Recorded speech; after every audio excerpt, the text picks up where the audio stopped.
Good morning guys. আমাদের গ্রীনেশ্বরে কালকে এসে এমনি পুজো দেওয়া হয়ে গেছে। এখন আমরা ভেবেছিলাম যে ভীমাশঙ্করে আজ যাব, তারপর আমরা নাসিকে ত্র্যম্বকেশ্বর দর্শন করব। তো এখন আমরা এখান থেকে জানতে পারলাম যে ভীমাশঙ্কর বন্ধ আছে 3 মাস ধরে। 10 তারিখে এপ্রিল 10 তারিখে খুলবে। আর আমাদের শর্ট খুব টাইম আছে হাতে, যেহেতু আমাদের অনেক কিছু আরও দর্শন করতে হবে অনেক জায়গা, সেরকম এখান থেকে বেরিয়ে যেতে হচ্ছে। আমরা যাচ্ছি ডাইরেক্ট নাসিকে ত্র্যম্বকেশ্বরে গিয়ে আমি আপনাদের দর্শন করাবো। আমি কিন্তু ত্র্যম্বকেশ্বর মন্দিরে পৌঁছে গেছি, আর রাস্তার কিছু ভিডিও আমি করিনি, ডাইরেক্ট মন্দিরের ভিডিওই করে আমি ছাড়ছি। ত্র্যম্বকেশ্বর মন্দিরে চলে এসেছি। এই যে ত্র্যম্বকেশ্বর মন্দির, যদি ভিতরে অ্যালাউ থাকে তাহলে কিন্তু আমি ভিতরে আপনাদের জ্যোতির্লিঙ্গ দর্শন করাবো।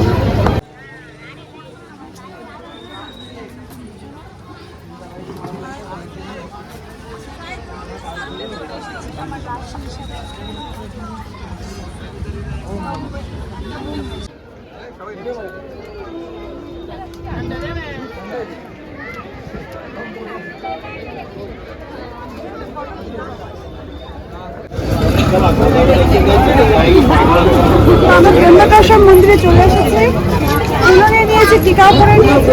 ভিতরে গিয়ে দেখি মোবাইল এলাও আছে কিনা। জায়গাটা কিন্তু খুব সুন্দর। আমরা কিন্তু এখন লাইন দিব দেখে চলে যাচ্ছি। যখন শ্রাবণ মাস আর শিবরাত্রির সময় কিন্তু এখানে ত্র্যম্বকেশ্বরে এই জায়গার থেকে লাইন দিতে হয়। অসম্ভব ভিড়, সবাই বলছে। এখন ভিতরে গিয়ে দেখছি কতটা ভিড়। শুনেছি এখানে প্রচণ্ড মাপেরই ভিড় হয়, এ কথা আমার শোনা আছে। এখন ভিতরে যাই, বাবার দর্শন করি, দেখি কতক্ষণে বাবার দর্শন পাই। বাবাকে দর্শন করাবো, আমিও করব, আপনাদেরও করাবো বাবাকে দর্শন। সবাই তো বলছে যে এখানে বলে মোবাইল অ্যালাউ আছে, ভিতরে বলে করতে দেয়, যদিও লেখা থাকছে যে মোবাইল এখানে বলে অ্যালাউ নেই। আর মোবাইল বলে ভিতরে বলে ঢুকতে নিয়ে যেতে দেয়, আর ভিডিও অনেকে করে নেয়। তো দেখছি, আমিও চেষ্টা করব করার, আপনার সাথে শেয়ার করব।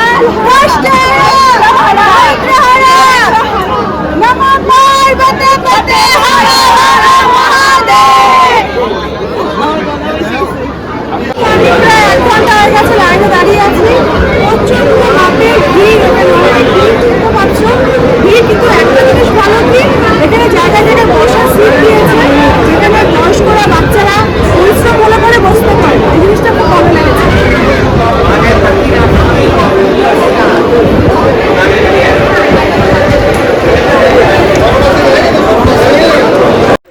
আমার প্রায় 3 ঘন্টা হয়ে গেছে লাইনে দাঁড়ানো এখানে। তো আমি একটু বসেছি আর কথাও বলছি যে কতক্ষণে ঠাকুরের দর্শন পাবো। বাবার দর্শন করতে গেলে তো একটু কষ্ট করতেই হবে, কিন্তু একটা জিনিস এখানে ভালো, যে এখানে বসার সিট আছে আর উপরে ফ্যানটা দিয়েছে। যারা বৃদ্ধ মানুষ, বয়স্ক, তাদের জন্য অনেকটাই ভালো এই জিনিসগুলো। তারা একটু কমসে কম বসতে পারবে, ক্লান্ত বোধ হবে না। আর বাইরে একটা আমি ত্রিশূল দেখতে পারলাম, যেটা আমি দর্শন করাবো আপনাদের। দেখুন ত্রিশূলটা কত বড়, খুব ভালো লাগলো। নিচে ওম লেখা। ভালো, আপনার সাথেও শেয়ার করি, আপনাদেরও দর্শন। ফাইনালি 5 ঘন্টা কাটার পর আমরা ফাইনালি সামনে এসেছি। এখনো মনে হয় আরো আধা ঘন্টা দর্শন করে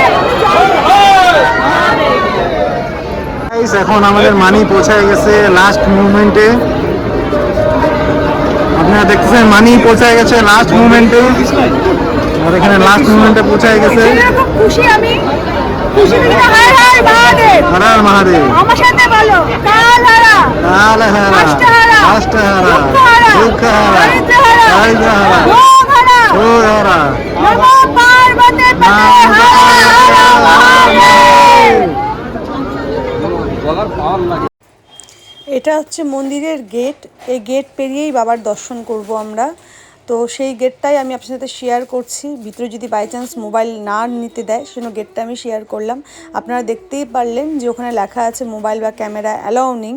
তো সেই জন্য আমি আপনাদের সাথে দেখিয়েও দিলাম, আর গেটটাও আমি শেয়ার করলাম। গেটটা দেখে কিন্তু আপনারা দর্শন করবেন ঠাকুরের। এটা কিন্তু জ্যোতির্লিঙ্গ। আমার অলরেডি এই জ্যোতির্লিঙ্গ দেখলে 6টা জ্যোতির্লিঙ্গ দর্শন করা হয়ে যাবে।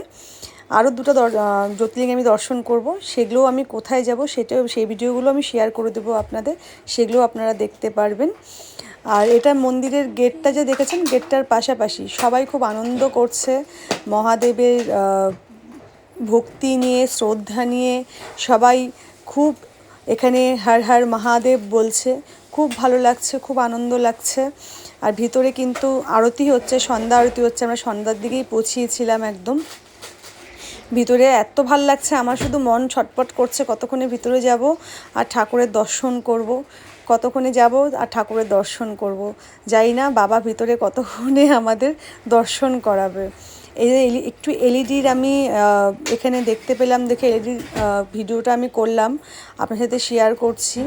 দেখি আরেকটু আগিয়ে গিয়ে আমি ভালো মতন এলইডির দিকে আমি আপনাদের ঠাকুরের দর্শন করাবো।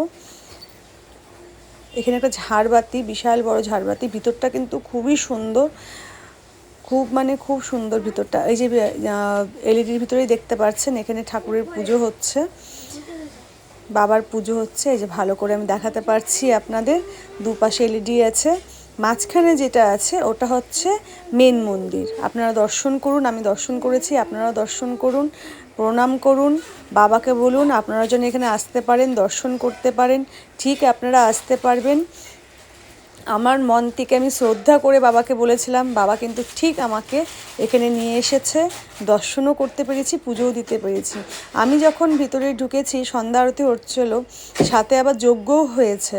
সেই যজ্ঞের কিন্তু আমরা হোমের ওখান থেকে আশীর্বাদ নিতে পেরেছি, অনেকেই নিয়েছে ওখানে, সেটাও আমি শেয়ার করব আপনাদের সাথে।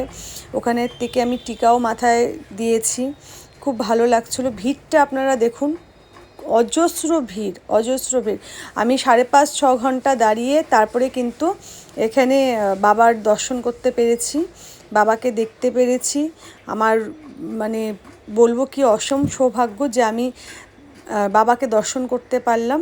আরেকটা জিনিস আমি বলে দিচ্ছি, এখানে কিন্তু যখন আপনারা ত্র্যম্বকেশ্বরে আসবেন, অনেকেই ছোট বাচ্চা নিয়ে আসে, জলের বোতল কিন্তু অবশ্যই ক্যারি করবেন, আর কিছু কেক বা বিস্কিটের প্যাকেট ক্যারি করবেন, কেন অনেকক্ষণ লাইনে দাঁড়াতে হয়, বাচ্চাদের খুব কষ্ট হয়, বাচ্চারা কিন্তু বড়দের মতন কিন্তু কষ্ট সহ্য করতে পারবে না। সেজন্য বাচ্চাদের জন্য কমসে কম একটু কিছু খাবার আপনারা নিয়ে আসবেন। এই যে হোম বলেছিলাম, এই যে হোমটা হয়েছিল, আমরাও এখানে হোমের আশীর্বাদ নিয়েছি, এখানে মাথায় টিপ পরেছি, সবাই নিচ্ছে, খুব ভালো লাগছে। মানে এটা ভগবানেরই আশীর্বাদ যে এই জায়গাটা আমরা আসতে পেরেছি।